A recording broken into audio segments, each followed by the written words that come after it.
international people who join us. We're very, very pleased to wherever you're coming over from. Let us know what your role is. I'm imagining that there's many people here are people professionals or HR, and perhaps just let us know what it is that interests you in this particular topic. And on that note, if you do have any specific questions that you're hoping that we might be able to answer over the course of this, feel free to pop those in. I'll keep an eye on the chat as well, because I will try to make it as relevant as possible for you. So we're up to 70 participants, and again, I'm very grateful to you guys, especially if you are here for the second time, having hoped to join this webinar last week. Just checking with you, Caitlin, it's recording. Hi, Mike, welcome. So we've got HR coming through, new team leaders, and so those of you coming in, let us know where you're coming from, what your role is, and what your interest is in this topic. Just introducing myself, I'm Lucinda.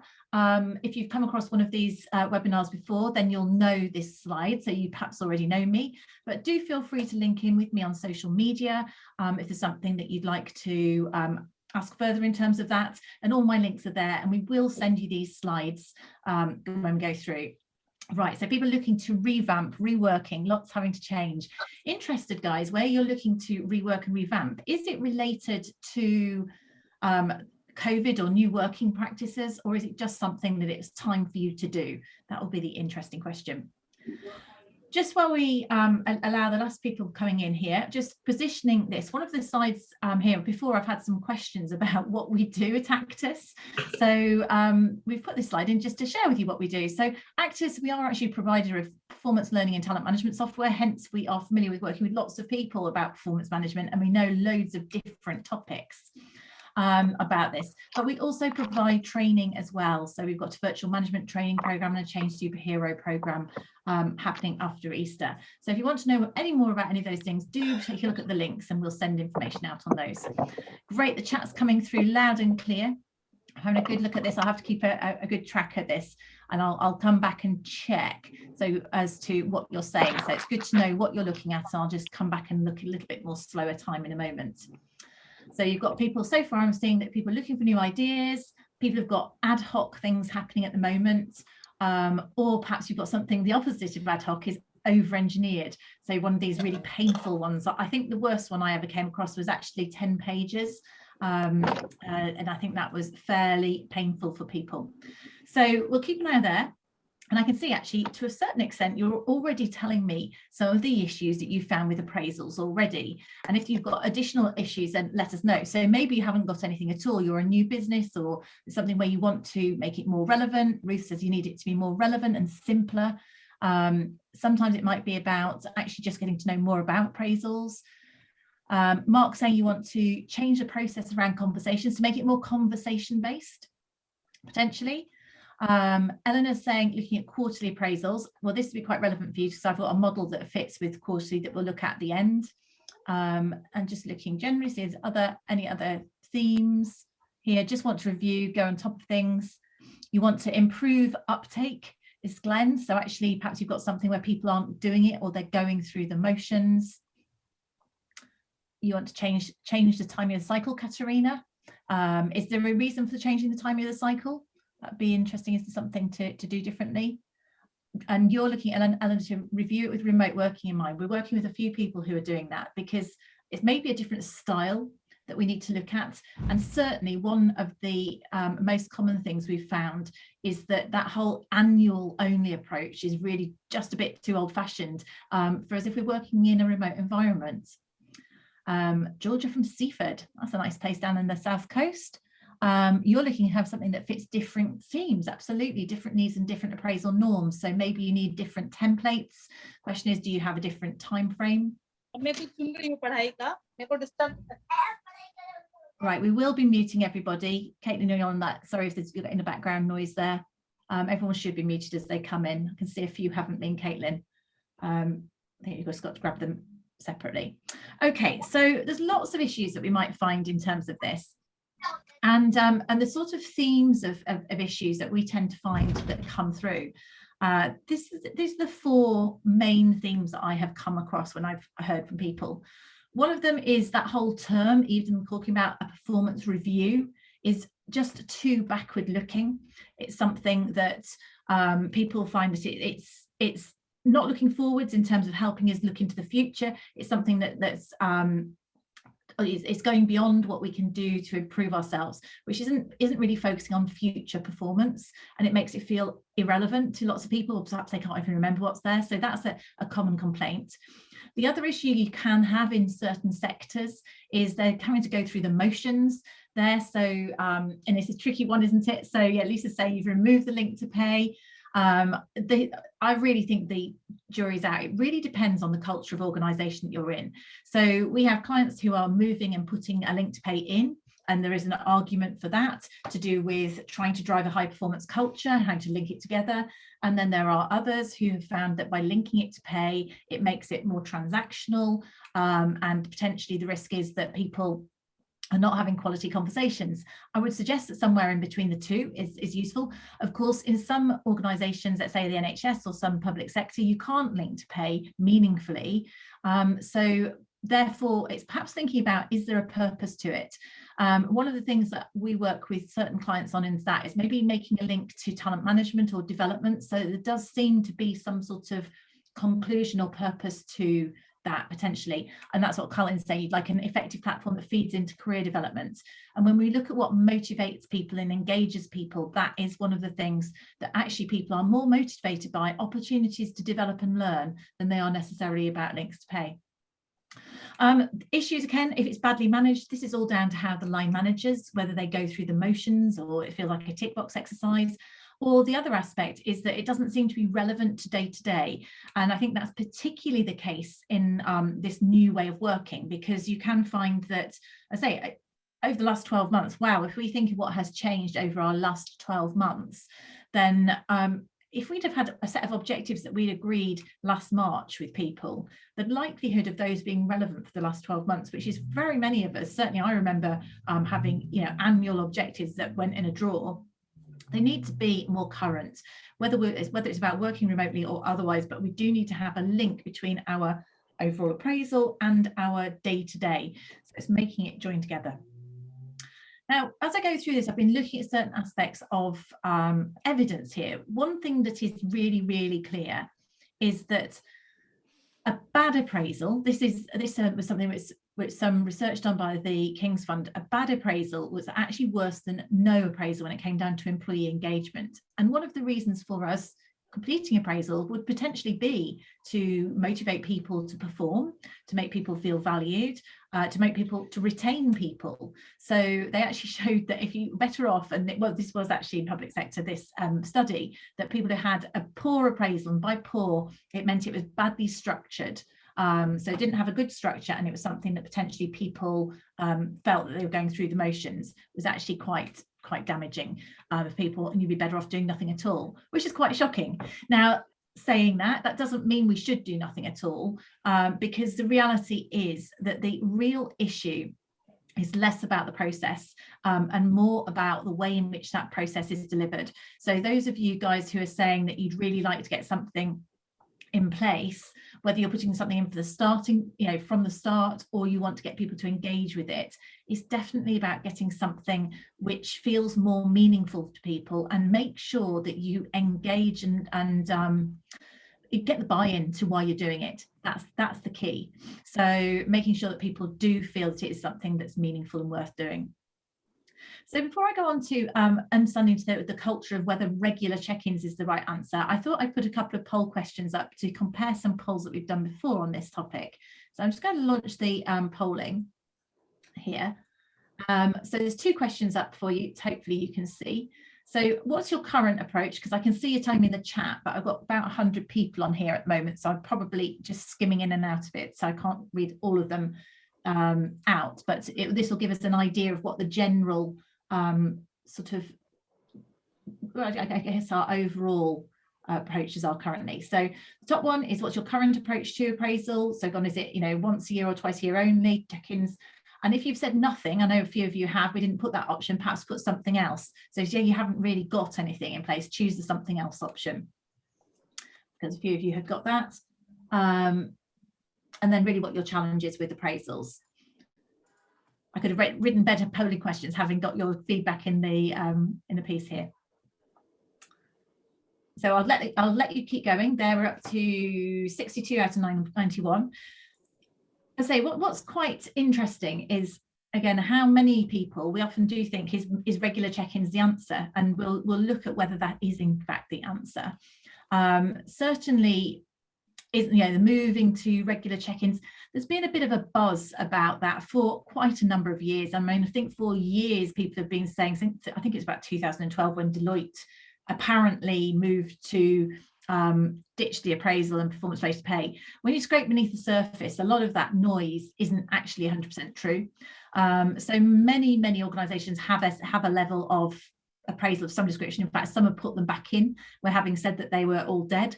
But the real key point, that if you take nothing away from this, if you want to go and look at the evidence consistently about what drives high performance, is that every single bit of performance literature, and we got a psychologist to go through it, the last 50 years worth of performance management literature, and this would be reinforced since 2006. I realise that that's old, but it's just a good quote, that researchers cannot emphasise enough the importance of managers going beyond the formal annual or twice yearly appraisal and giving ongoing feedback to employees throughout the year on an informal basis. And I think that's the key, is that by all means have a formal process, and a formal process can be quite useful for if you do want to do pay, if you want to have certain annual cycles, whether you're in a compliance environment or whether you're in a position where you want to do career things, or development needs. Having a cycle is actually one of the easiest ways to ensure you have a consistent approach. An ad hoc way for it, I'm not convinced actually works, and we'll look at that in a moment. But what we need to do is get people to realise it's not about going through the motions. It has to be meaningful, and we have to be talking to our people all year round. And over the last 12 months, if nothing else come of it, actually the frequency of our conversations and the frequency of our goal setting has become even more important. So this is something that continues to be important, and is probably even more important than previously. So that's one of the aspects. If there's lots of evidence towards that, let's end the polling and see what you've said in terms of the polling here. So we've got 83% here. So most of you are doing something which is an annual or a biannual appraisal with one-to-ones in there. So almost 50% of you have something like that. Of course, the question I would ask you is, how good is the quality of the one-to-ones? So how confident are you that those ongoing conversations are happening as well? A number of you have just got the just appraisals, so there's no sort of one-to-one. So perhaps if you are thinking about changing something, moving to one-to-ones, whether monthly or quarterly, that's quite a good idea. Check-ins only, so some of you have actually moved check-ins only. Anyone who's moved to check-ins only, do you want to put in the chat, tell us, did you move away from appraisals, and has that worked for you? Or how do you manage things like pay review or talent management if you haven't got any formal touch points? And then something else, I'm guessing there's something else for the people who has ad hoc or wants to put something in place, but let me know again in the chat if you're something different from that. And then we can see in terms of our results, let me share the results with you. What your main challenge is. If you just want something that's a bit fresher, right? We want to freshen things up. And actually that is a really interesting point, because sometimes you just need to tweak the language or the culture. We need to refocus managers on what good is. So Mark's saying you're not confident about the conversations. Yeah. And so you're causing conversation matters. That's a nice term. And building it into different courses. Anyone else want to let us know what you're doing there as to if check-ins are just working for you? Or if they are, how are you monitoring whether or not those questions is good? Right, so you've got to focus on well-being, says Mike. Well, well-being is really, really important, absolutely, but we also need to perform, don't we? So for me, it should be a balance. And I would also say that in any one-to-one, we should start the conversation with being about somebody's well-being, but we should also have clarity about what the purpose of the role is, and give them clarity about how to achieve and deliver.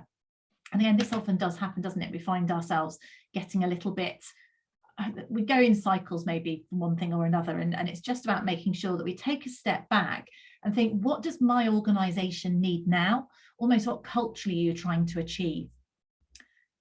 In terms of, interestingly, I've got some studies here which are really similar to the results that you gave. You can't read exactly what it is because my the shading isn't pulling through on my slide, but the in terms of, this was the survey I put out in January, and we found that about 20% of people had moved to just check-ins, but everyone else was still doing a regular annual process or regular supported by one-to-ones. So 80% of people are still using appraisals, so it still has a purpose for many people. Just keeping an eye on those. Alice, you're doing quarterly check-ins again. Yeah. And again, do you have to move the annual review, Alice? That's one of the things I would say is, do you need to move the annual review unless it has no purpose if you are having quarterly check-ins? Because if you have quarterly check-ins and they're meaningful, then maybe the annual review is just a culmination. It's just a fourth quarterly check-in. So again, it does depend on what the purpose of it, if you do need to get some data out of it. So what are the challenges of moving to a pure check-in culture? Well, a lot of them are cultural. So the first one, as a number of you are saying in the chat, is will they actually happen? Because we're all busy people, right? Even with the best will in the world. I'm afraid that telling people just go off and have chats. We know in this country that line managers are not brilliantly trained. We have a culture of poor management training relative to almost any other European country. And also we're all very, very busy, and there's not a great deal of role modeling in many organizations, unless you're in a large organization that has a real sort of culture of one-to-ones. Unless you've got a manager who's great at it, or they really suggest people get them in the diary, sometimes those check-ins are just not going to happen. So you could have a risk. You can say, oh, I'm chucking the appraisal out, but then nothing happens at all. So one of the things there is, I would say it's really key to make sure that you've got some visibility.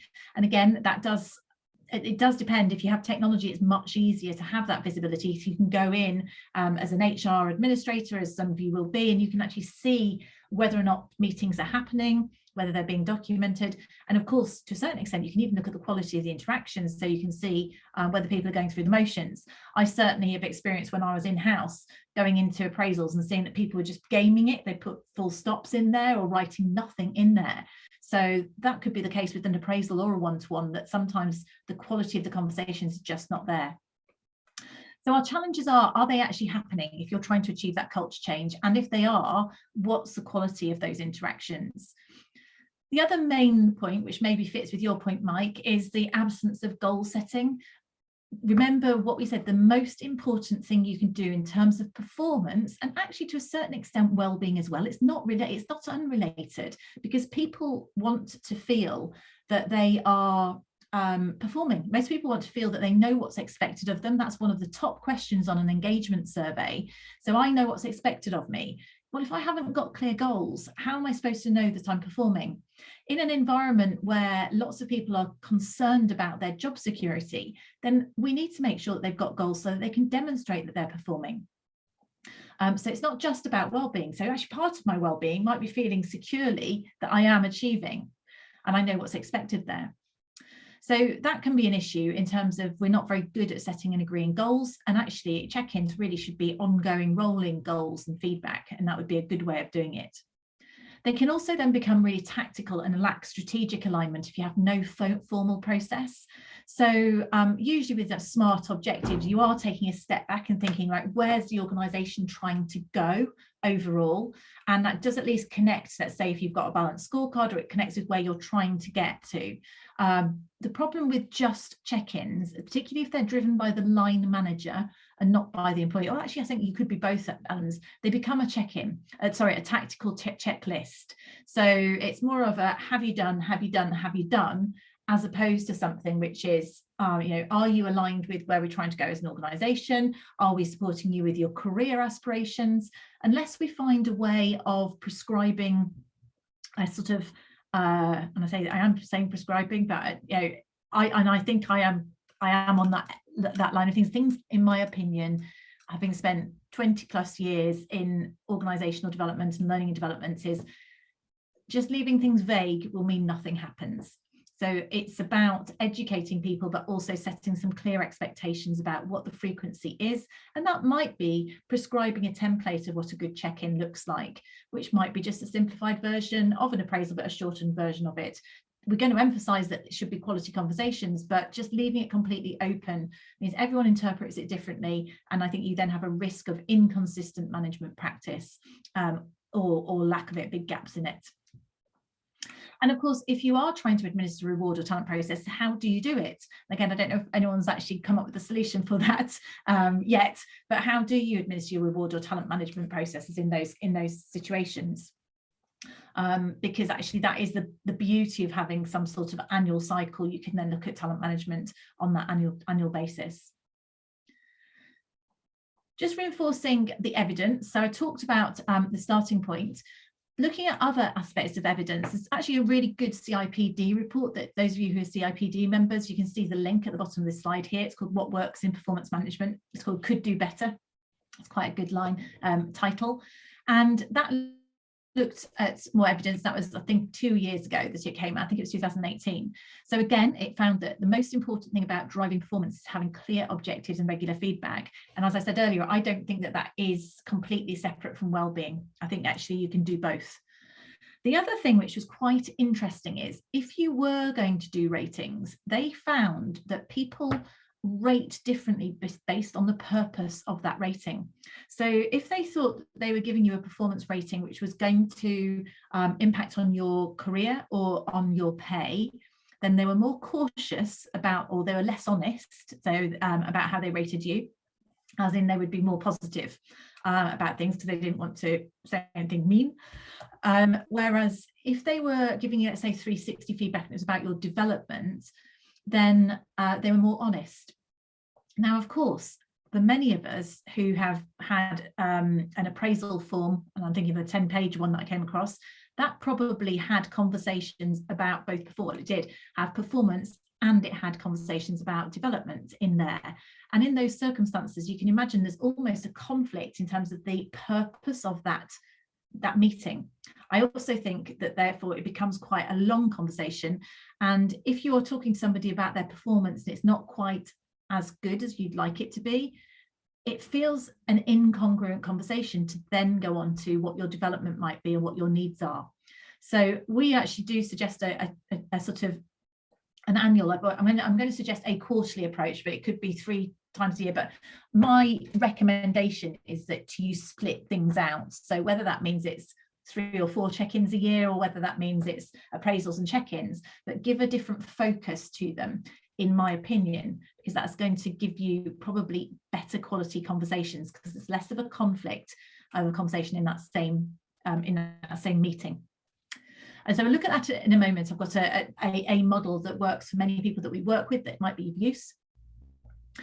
In terms of the organizational context here, though, if you are thinking about redesigning and you just want to freshen up your approach, when we've worked with people, I've worked with people who just kind of say, well, what is it that you are not keen on in your existing organization? It's sometimes just about taking a step back and thinking, why is it a bit stale? It might just need freshening up. So these questions might be useful for you to think about. So first of all, your whole kind of evidence-based HR or L&D here. What is the current situation in your organization and why do you want to change it? So it might be that you're saying, actually, so Lisa's one is that people genuinely focus on performance rather than the impact on pay. So you actually want to drive a high performance conversations rather than gaming a system to do with ratings, let's say. Katerina is saying you want to align things with a global cycle. So yeah, so that's an interesting one, rather than the anniversary of service. Personally, I think that is much easier. And the reason I think that having an annual cycle that aligns probably with the business year, I think that helps if you want to drive a high performance culture, because therefore we can all, at the start of the business year, we should all know what the overall business goals are, and we should all have objectives that align into that business year. And so you can see the link between your personal objectives and the overall business goals. I think on anniversary of service, that makes it really quite hard to do that. But again, I do see things as having a focus on performance rather than that sort of review, just a review. I feel it should be a combination of business performance, and also opportunities to develop people in terms of it. But again, it does depend on what's the purpose currently in your organization. What do people see it's there for? And quite often you'll say it's there just because it's always been there, and people think it's HR. So you might want to make it owned by the line managers. It might be that you want to improve development, or you want to increase retention, and you know that from your surveys of when people are leaving, that they're saying that they're leaving because they're not getting opportunities for growth, or they're not getting opportunities to progress. So you might look to make the rebrand, if you like, of your process being more about that. So it's always good for you, if you're thinking of making a change and freshening it up, thinking, why is it? Because part of that is you are going to be doing some kind of culture change. And I do lots on culture change, but you'll want to make sure that that messaging is supporting it in there. Again, talking about this, so what have you got in place already? So you know what that is, and what are you trying to change about it? So is it too onerous? Is it something that people are going through the motions? Is it not asking the right questions? Is the tone wrong? So we've had things where it's very much backward looking, which people complain. So you might want to rename it. It's one of our clients rebranded theirs into an achievement review. So just thinking what you can do to adapt or change it. So think about what your purpose is. So here, in terms of what are you trying to achieve? Take a step back and think about that, because that will help you decide on which purpose, if you like, might be the most useful to it. And I say these, I believe, are the four main purposes of a performance appraisal process or a performance management process, whether it's about check-ins or whether you have a survey in it. So we're recording it, Rhonda, don't worry. So is it about high performance? Is it about alignment to reward? Is it about engagement, making people feel valued and retained, and maybe well-being pieces here? Or is it about retention, so through development and career opportunities? So have that thought about what is your purpose here. And then once you've got that purpose, make sure that whatever change you're trying to make, be aware that culture, your leadership culture, will make a massive difference. So when you're not confident about the conversations, what conversations are going at the top, if you want to make a change, you need to get this to be seen as a business change, not just an HR change. And that's one of the other big challenges, get it to be owned by the business or the organization. And challenge those leaders to understand that why are we doing this? So we're doing this because, and the other key about this is don't underestimate those, because all four of those aspects link to business outcomes. They might be things, retention, it costs you money. Engagement, it costs us money if people are not performing, are not feeling valued. So all of these actually can be quite hard business drivers. Hence, they are relevant to help the senior people in an organization, if they're not on board, realize why you're doing it. We're not just doing it because we're fluffy HR and we like to talk to people. We're doing it because we want to make people stay with the business. And in terms of that, and make sure that whatever change you decide to link, the communication explains that purpose, and then you're going to have a much better chance of it. It might even be you want to keep the process that you've got in place, just get people to do it properly, in which case it is about the conversations, and it just needs a bit of a branding piece here. So a few of you are talking about breaking up your appraisals into a quarterly approach. This is a model that has worked well, we found, with a number of people, and I'll explain the logic of it for you. So we've talked about breaking up what I would call a 3-hour epic, where everybody loses the will to live, into 4 quarterly check-ins. And this is a simple model basically, but you can still have appraisals with this. So those of you who've got a mid and end of year appraisal, that's absolutely fine. You can move to have monthly one-to-ones if you want to, or you can have a minimum of 4 checkpoints. And I think that in this day and age, that actually that's what we should be getting to, a minimum of 4 quarterly conversations, which are a little bit more formal, that you can have a look at. You're not going to breathe down everyone's neck for every single one-to-one, but making sure that these touch points take place could be useful. And the way in which this can flow is by giving each one of them a different purpose. And the benefit of this is that you are effectively breaking out what might have been a 3-hour end of year appraisal into smaller chunks. So each one of these then becomes a lighter and hopefully a better quality conversation. It also is that if you are trying to straddle both performance ratings and development, it allows you to do that as well. So that's, at month 1 and month 6, you could talk about performance ratings if you are still doing performance related pay. And then months 3 and 9, you can make it about development.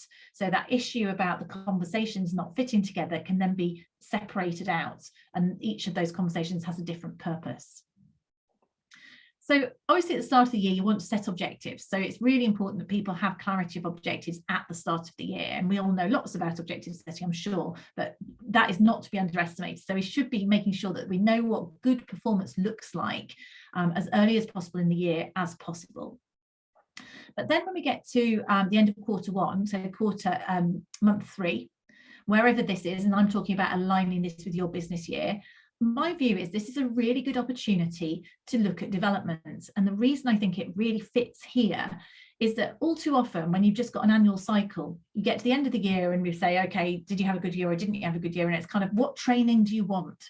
To me, that provides a completely the wrong message about training, because it's almost like it's an afterthought, or it's a thank you. Whereas actually, to me, the development should have a purpose. It should be about helping me achieve my objectives. So after quarter 1, I can see whether I'm achieving my objectives or not. So it's quite a good time to go, do you need any support to be successful? And also development might be about my career aspirations. And that's the one we can look at towards the end of the year. So it's thinking, what development do I need to help me meet my objectives, identifying those needs. The other benefit is that you can, if you're a learning and development person, you can actually potentially meet those needs if you can collate them, if you've got access to seeing them really easily. So again, that helps you if you do have a system, you can pull a training needs analysis off and put some of the development in place over the next 3 or 4 months, which means that you've got a fighting chance of meeting that development gap, which will help that person be successful that year. When I think back 20 years to when I was Siemens, I remember I would get the development needs probably 3 months, maybe even 6, 3 months after the end of the financial year, because it was done at the end of the year and the end of year appraisal. And I just would think that those development needs were probably 18 months too late by the time I was supporting people in meeting them. So we need to be much more real time. Then we can look at our month 6. So this is about performance. I'd say it's a check-in on performance. This is a good opportunity if you want to talk about behaviours or values. So you could have a specific section in here. Again, if you're spacing it out, that makes it a meaningful conversation. Again, there might be some development areas. If you are using ratings, it's very, very important in my view that you do have a mid-year indicative rating, because it gives people the chance to change if they need to. You don't want surprises at the year end. And again, that's a big complaint where ratings are in place, where people think they're doing well and then find out at month 11 that they're not. So month 6 is an opportunity for honesty and to tell people where they are and how they're doing in terms of it. And again, all of this supported by year-round feedback. Then month 9, we're suggesting it's about a development focus here again, but maybe here is where you could look at talent. So if in your organisation you do a succession planning process, or you've got some sort of career paths that people go on, maybe it's year sort of development programs, this is a great opportunity for you to have those kind of conversations. And again, it could link to development.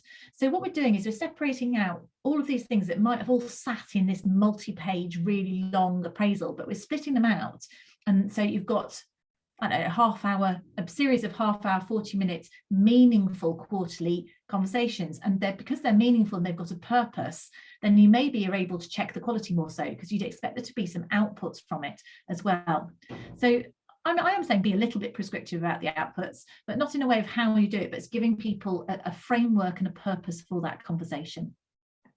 And then, of course, at the end of the year, we would hope that this is going to be a quality and engaging end of year appraisal or review, or whatever you want to call it.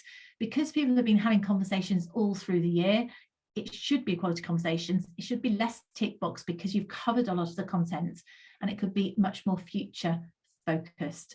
So you're breaking it out and making it simpler.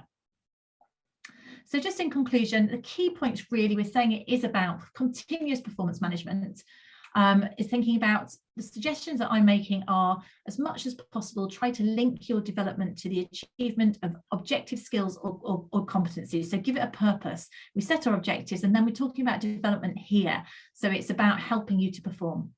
We want to have conversations all year round. They should be ongoing, they should be purposeful, and I think they should balance well-being and performance. It does help, if possible, if you've got access to visibility, you're able to see what's going on, certainly, particularly with a remote workforce. So if you've got systems where you can go and see if people are having those conversations, that's really, really helpful.